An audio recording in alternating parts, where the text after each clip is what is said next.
turns out the Buffycats themselves aren't the only characters from 44 Cats who got introduced prior to 2017 or 2018.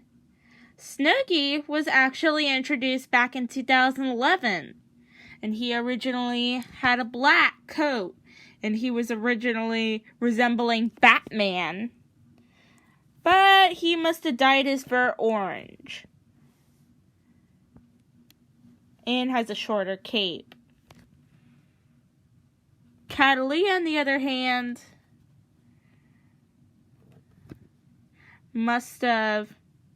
he was introduced in 1997. He must have grown more hair and got skinnier, probably because he got a lot of exercise.